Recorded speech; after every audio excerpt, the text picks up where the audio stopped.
নমস্কার বন্ধুরা। একটি কোম্পানি নিজেকে ভারত সরকারের থেকেও বড় মনে করছে।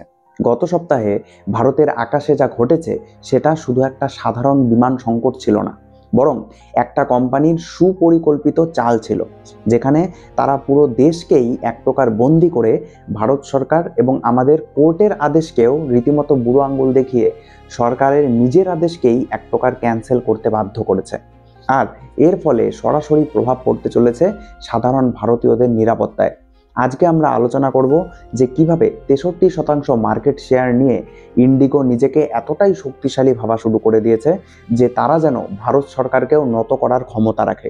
এছাড়া একদম ক্রুশিয়াল টাইমে ইন্ডিগোর এমন প্ল্যান মাফিক হাজারে হাজারে ডোমেস্টিক প্লেন পরিষেবাকে বাতিল করার পর আপাত দৃষ্টিতে দেখলে এমন মনে হতেই পারে যে সরকার শেষ পর্যন্ত নতি স্বীকার করেছে, কিন্তু বাস্তবেই কি ভারত সরকার একটি প্রাইভেট কোম্পানির ক্ষমতার কাছে হেরে গেল, নাকি ভবিষ্যতে ইন্ডিগোর ওপর বিশাল পদক্ষেপ নিতে চলেছে ভারত সরকার? ঠিক কি ঘটেছিল সেই 5ই ডিসেম্বর, চলুন জেনে নেওয়া যাক।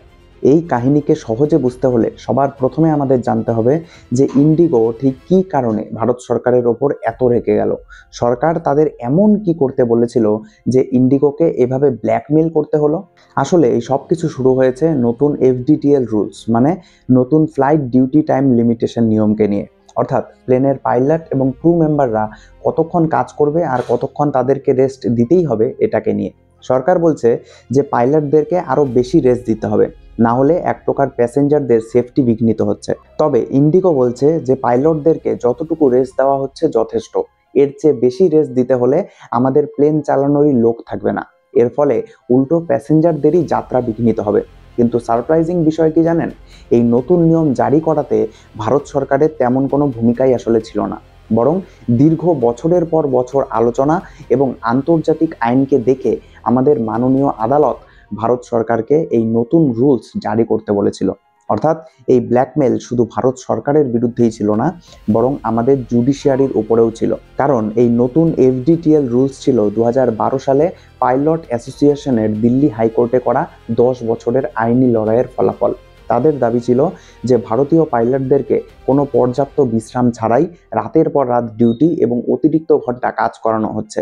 এটা আন্তর্জাতিক নিরাপত্তা মানদণ্ডের বিপরীত এবং সাধারণ যাত্রীদের জীবনকেও বিপন্ন করছে। পাইলটরা এতটাই ক্লান্ত থাকেন যে প্লেন চালাতে চালাতেই তারা ঘুমিয়ে পড়ছেন, যার ফলে যে কোনো সময়ই মারাত্মক কোনো দুর্ঘটনা ঘটে যেতে পারে। এই জন্য অবশেষে 2024 সালেই কোর্ট থেকে সরকারকে এই নতুন নিয়মকে লাগু করতে আদেশ দিয়ে দেওয়া হয়। এই নতুন নিয়মে পাইলটদের সাপ্তাহিক বিশ্রামকে বাড়ানো হয়। আগে পাইলটদেরকে সপ্তাহে অন্তত 36 ঘন্টা বিশ্রাম দিতে হতো, নতুন নিয়মে সেটাকে বাড়িয়ে 48 ঘন্টা করে দেওয়া হয়। নাইট ডিউটির সংজ্ঞাকেও বদলে দেওয়া হয়। আগে রাত 12টা থেকে ভোর 5টা পর্যন্ত সময়কে রাত ধরা হতো, কিন্তু এখন সেটাকে বাড়িয়ে রাত 12টা থেকে ভোর 6টা করা হয়েছে। কারণ যেই পাইলটদের সকাল 6টাতেও ফ্লাইট ধরতে হয়, তাদেরকে মিনিমাম তার 2.5 থেকে 3 ঘন্টা আগে ঘুম থেকে উঠতে হয়। অর্থাৎ সকাল 6টার ফ্লাইট ওড়াতে হলেও তাদের রাত 3টা বা 3:30টায় উঠতে হচ্ছে। এছাড়া নাইট ল্যান্ডিংকেও কমানো হয়েছে। আগে একজন পাইলট সপ্তাহে 6টা রাতের ল্যান্ডিং করতে পারতেন, এখন নতুন নিয়মে সেটাকে কমিয়ে সর্বোচ্চ 2টা করা হয়েছে। অর্থাৎ একজন পাইলট সপ্তাহে টানা 2 দিনের বেশি নাইট ডিউটি করতে পারবেন না, তার চেয়ে বেশি হলে রোস্টার বদলাতে হবে। এই নতুন নিয়মগুলির মধ্যে ফেজ 1 1 জুলাই 2025 থেকে অলরেডি চালুও হয়ে গিয়েছিল, যেখানে মূলত সাপ্তাহিক বিশ্রাম 36 থেকে 48 ঘন্টা আর কিছু রেস্ট সংক্রান্ত কড়াকড়ি ছিল। এবং ফেজ 2 1 নভেম্বর 2025 থেকে চালু করা হয়, যেখানে নাইট ল্যান্ডিং 6 দিন থেকে 2 দিন করা হয় আর টানা নাইট ডিউটি ও নাইট ডিউটির ঘন্টার ওপর সীমা টানা হয়। তাই প্রথম প্রশ্ন তো এটাই আসে যে যেখানে 1 নভেম্বরেই দ্বিতীয় ফেজ চালু হয়ে গিয়েছিল, সেখানে পুরো 1 মাস তাদের কোনো অসুবিধাই হলো না, অথচ ঠিক যখন পুতিন আসবেন তার আগেই এরকম চরম অসুবিধা হওয়া শুরু হলো তাদের। 2 ডিসেম্বর থেকে হঠাৎ করেই পাইলটদের শর্টেজের কারণ দেখিয়ে কিছু করে ফ্লাইট বন্ধ করা শুরু করে দেয় ইন্ডিগো। এরপর 3 ডিসেম্বর 200-রও বেশি ফ্লাইট ক্যান্সেল করা হয়। 4 ডিসেম্বর 550টি ফ্লাইট ক্যান্সেল হয়ে যায় এবং 5 ডিসেম্বর ঠিক পুতিনের ভারত সফরের দিন একসাথে হাজার ফ্লাইট বন্ধ হয়ে যায়। সংখ্যায় বললে 1600-রও বেশি ফ্লাইটকে বাতিল করে দেওয়া হয় একদিনে। এমনকি আপনারা যদি ভাবেন যে ইন্ডিগোর কাছে হয়তো প্রস্তুতির জন্য পর্যাপ্ত সময় ছিল না, সেটাও বলা যাবে না। কারণ 1-2 মাস না, বরং 2024 সালের জানুয়ারি মাসেই যখন এফডিটিএল CAR 2024 নোটিফাই করা হলো, তখন থেকে তাদের কাছে প্রায় 2 বছর সময় ছিল এই প্রস্তুতি নেওয়ার জন্য। এবং অন্যান্য এয়ারলাইন্স যেমন এয়ার ইন্ডিয়া, আকাশা এয়ার, ভিস্তারা এরা সবাই এই সময়ের মধ্যেই প্রস্তুতি নিয়ে ফেলেছে। তারা অতিরিক্ত পাইলট নিয়োগ দিয়েছে, শিডিউলকে রিস্ট্রাকচার করেছে, রিজার্ভ ক্রুকে বাড়িয়েছে। কিন্তু ইন্ডিগোর প্ল্যান হয়তো অন্য কিছুই ছিল, কারণ তারা একই সময়ে সবার উল্টোটা করেছে। তারা উল্টো পাইলট নিয়োগ করার জায়গায় আগে যা নিয়োগ করা হতো সেটাকেও স্থগিত করে দিয়েছে। শুধু তাই নয়, তারা পাইলটদের বেতনকেও ফ্রিজ করে দিল এবং অন্যান্য এয়ারলাইন্স থেকেও পাইলট না নেওয়ার চুক্তি করলো। ট্রেনিং ক্যাপাসিটিও কমিয়ে দিল। এমনকি সবচেয়ে অবাক করার বিষয় হলো, তারা উল্টো ফ্লাইটের সংখ্যাকে 6% বাড়িয়ে দিল, যেখানে তাদের ভালোভাবেই জানা ছিল যে নভেম্বর থেকে নতুন এফডিটিএল নিয়ম আসবে।